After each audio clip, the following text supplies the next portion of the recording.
Quinta-feira, dia 21 de abril. Boa tarde, gente.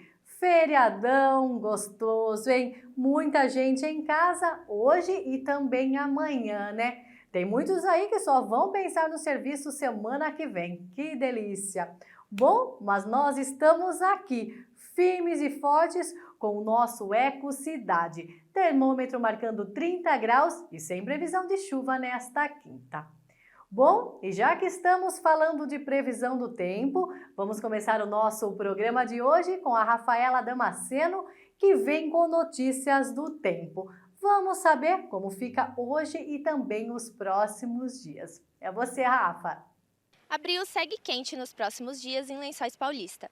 Para quem vai aproveitar e emendar o feriado, o clima vai estar perfeito para uma piscina com a temperatura sempre na casa dos 30 graus.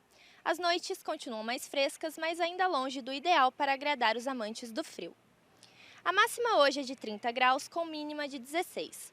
A sexta-feira será ainda mais quente, com a máxima chegando aos 32 graus e mínima também de 16. O sábado registra a máxima de 31 e mínima de 18. Para fechar o fim de semana, a temperatura chega a 30 graus no domingo, com mínima de 16. A previsão é de sol com poucas nuvens. Não há sinal de chuva por enquanto. Obrigada, Rafa. Pelo jeito, o feriado vai ser totalmente aproveitável. Bom, você que é de Lençóis provavelmente conhece a casa Abrigo Amorada, né? Mas o que talvez você não sabe são os trabalhos desenvolvidos na casa para ajudar as crianças e os adolescentes. Se não conhece, agora vai conhecer com a Camila Ramos, que conversou com o novo coordenador Rafael de Lima. Uma ótima tarde para você que está assistindo o Ecocidade aqui com a gente. Hoje eu vim aqui até a Casa de Abrigo Amorada para conversar com o Rafael, que agora é coordenador da entidade, para falar um pouquinho sobre a estrutura, sobre o local e também sobre como é o atendimento da entidade em frente às crianças. Rafael, explica para a gente o que é a Casa Abrigo Amorada. Para quem não conhece, explica um pouquinho para a gente. A Casa Abrigo Morada, ela é um serviço de acolhimento institucional, né, que acolhe crianças e adolescentes, né, crianças de 0 a 12 anos, a gente considera assim, né, e de 13 até 17 anos e 11 meses são os adolescentes. Nós trabalhamos de duas casas separadas.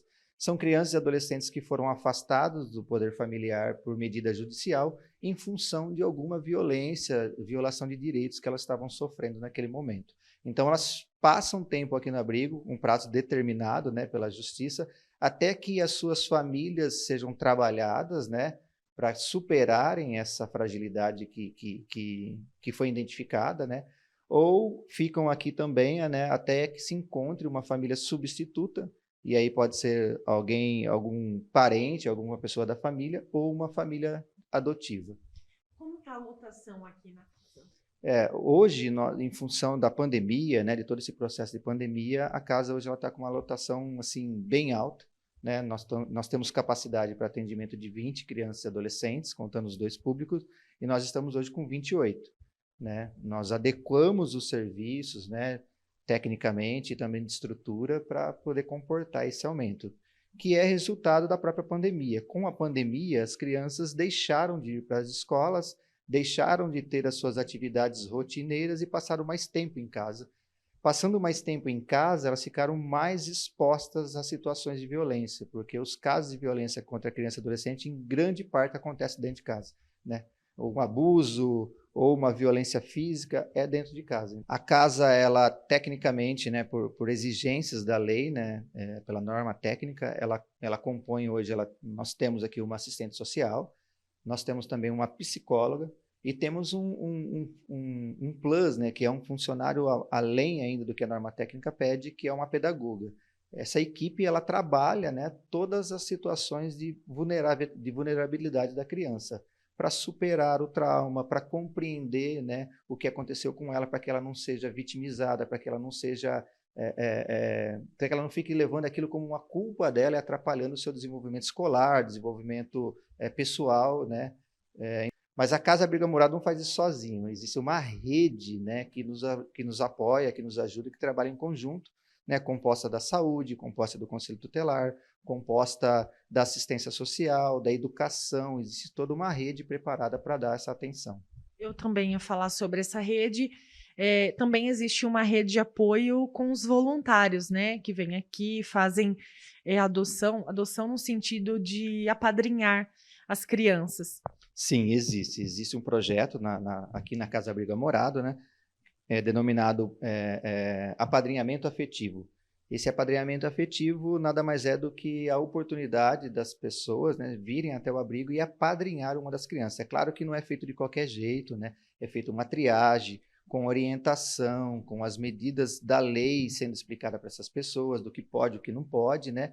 E por que existe esse projeto? Para que as crianças e os adolescentes não percam o vínculo familiar, que ao passar muito tempo dentro da estrutura institucional, né, de acolhimento, ela acaba perdendo esse vínculo de família, porque aqui nós temos funcionários trocando turno, né, trabalhando, cuidando das atividades, e aí eles acabam perdendo um pouco essa noção de pai e mãe, de irmãos, né, de almoço em família, só a família, na sua estrutura familiar. Então, o apadrinhamento afetivo é importante para esses vínculos, para que seja preservados os vínculos, né, da criança e do adolescente, os vínculos familiares, mas também a oportunidade deles serem aconselhados, deles terem alguém que se preocupa, que entende, que possam ouvi-los, que façam parte da vida deles enquanto eles estão por aqui também.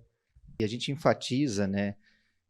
Eu gosto muito de trazer esse entendimento para as pessoas que o trabalho que a Casa Abrigo Amorada desenvolve é um trabalho muito nobre, né, do ponto de vista de que é a oportunidade que nós temos de transformar a vida desse ser humano que está em construção. Né? A criança e adolescente, ele é um adulto em construção. Né? Se nós falharmos nesse momento, nesse processo de vida deles, consequentemente, na vida adulta, ele apresentará problemas que muitas vezes não tem como mais recuperar isso. Né? Então, se nós desejamos um futuro melhor, uma cidade melhor para a gente viver, nós precisamos começar a fazer alguma coisa nesse momento agora, na vida das crianças e dos adolescentes, porque na vida do adulto torna tudo mais difícil. Apesar da prefeitura estar hoje, né, fazendo o aporte de recurso para 100% dos gastos da casa, o recurso que vem para nós é muito engessado, é muito direcionado para aquilo e a gente não tem oportunidade de fazer algo a mais, um plus para a vida da criança e adolescente. Nós precisamos da ajuda da comunidade, entre outras situações, né? Não só de recurso financeiro, mas de recursos humanos também, para nos ajudar nesse trabalho de desenvolver vidas. Tá certo, então, Rafael, muito obrigada pela sua participação no Ecocidade e eu volto com você. Pessoal, falar de dengue agora é um assunto que tem preocupado o pessoal da saúde, tanto aqui em Lençóis Paulista quanto em todo o Brasil, né? Os números de casos têm aumentado até por conta desse período de início de ano que é mais chuvoso. O secretário de Saúde de Lençóis Paulista, Ricardo Conte, falou sobre prevenção e os cuidados que devem ser tomados em relação ao mosquito Aedes aegypti. A reportagem é da Rafaela Damasceno. Estamos aqui hoje com o Ricardo Conte, secretário de Saúde, para falar sobre a dengue. Ricardo, a gente viu os dados que mostram que no primeiro quadrimestre de 2021, os números de dengue chegaram a 20 casos positivos. E agora, em 2022, no mesmo período, esse número já baixou para 8 casos positivos. Esse trabalho, esse número, esses dados, é um reflexo do trabalho que a Secretaria de Saúde vem fazendo ao longo dos anos aqui na cidade? Sim, com a baixa também da pandemia, nós fizemos várias ações onde os agentes comunitários voltaram a realizar as visitas nas residências. E com isso ajudou também a reduzir os casos. Mas eu ressalto, ainda estamos no primeiro quadrimestre e a chuva esse ano alongou um pouco mais. Estamos ainda com um período ainda onde ocorrendo chuvas esporádicas, que isso preocupa e isso também é uma das ações que os agentes comunitários estarão realizando dentro das residências. E sobre os agentes comunitários, eles estão indo mensalmente nas casas? Como que funciona para eles fiscalizarem esses focos da dengue?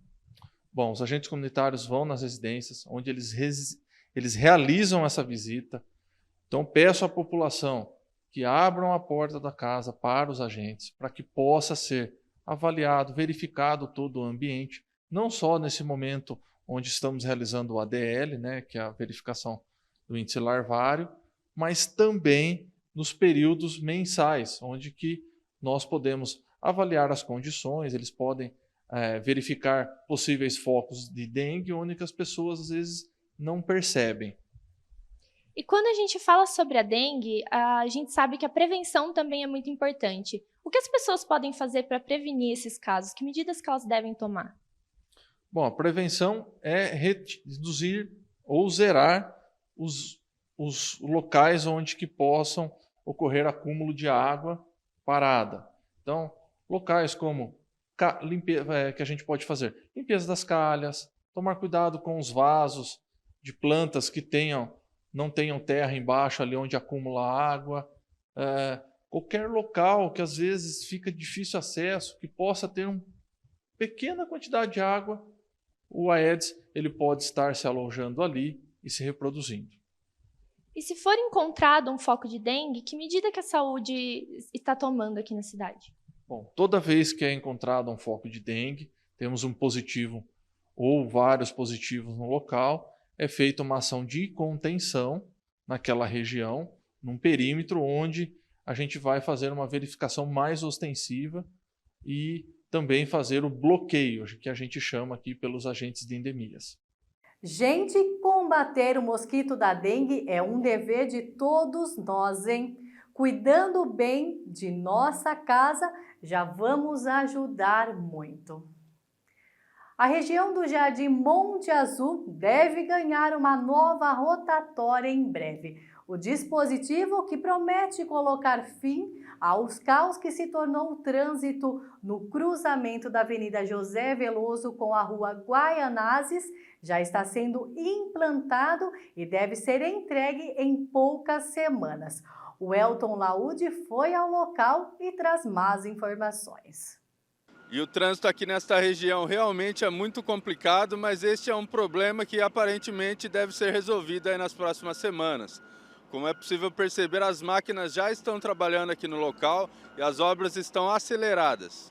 A rotatória era uma reivindicação antiga da população da região e a execução da obra foi possível a partir da viabilização de R$ 500 mil em recursos estaduais intermediados pelo vice-prefeito Manuel dos Santos Silva, o Manezinho. O secretário de Obras e Infraestrutura, Emanuel Fidelis Cerutti, destaca que o principal objetivo é melhorar a fluidez do trânsito e aumentar a segurança para motoristas e pedestres. Como aqui os bairros são todos consolidados, a gente não consegue fazer uma rua a mais, mas assim melhorar os dispositivos de segurança para aumentar a fluidez e aumentar essa segurança de cruzamentos, de intersecção entre os veículos. Então esse dispositivo vai trazer isso, essa segurança e esses cruzamentos entre o veículo, que era isso que dava a confusão entre os usuários, que não sabia quem virava para a esquerda, quem virava para a direita, de quem era preferencial. Então essa segurança de trânsito, de conversão, isso a gente identificou com a nossa contagem, com a nossa experiência, nós identificamos e propomos essa solução de um dispositivo tipo rotatória nessa intersecção. A contagem citada pelo secretário foi um estudo realizado no ano passado, que identificou um tráfego intenso nos horários de pico. Pela Rua Guaianazes, por exemplo, no sentido bairro-centro, chegam a passar mais de 850 veículos por hora no início da manhã e no final da tarde, tornando o local um ponto crítico. No que depender do andamento das obras, o dispositivo deve ser liberado em breve, levando mais segurança aos usuários. E a gente percebe que agora a empresa aí que venceu a licitação está trabalhando na parte de terraplanagem ainda, né? Quais são os próximos passos aqui? Qual que é a previsão de conclusão? Sim, o próximo prazo, ela já executou a alocação das guias, então ela vai fazer a execução das guias extrusadas, aí a preparação da estrutura do pavimento, depois a execução dos pavimentos, canteiros, sinalização, a CPFL vai fazer o remanejamento dos postes, para aí sim a gente poder fazer a liberação do trânsito na região. A previsão na primeira quinzena aí do próximo mês já está liberado o sistema viário aqui nessa intersecção. Obrigada, Elton, pelas informações, e o trânsito ali deve melhorar mesmo com essa nova rotatória. Pessoal, é isso. O Ecocidade desta quinta-feira, feriado de Tiradentes, termina aqui. Obrigado pela sua companhia e a gente está de volta amanhã. Até lá. Tchau.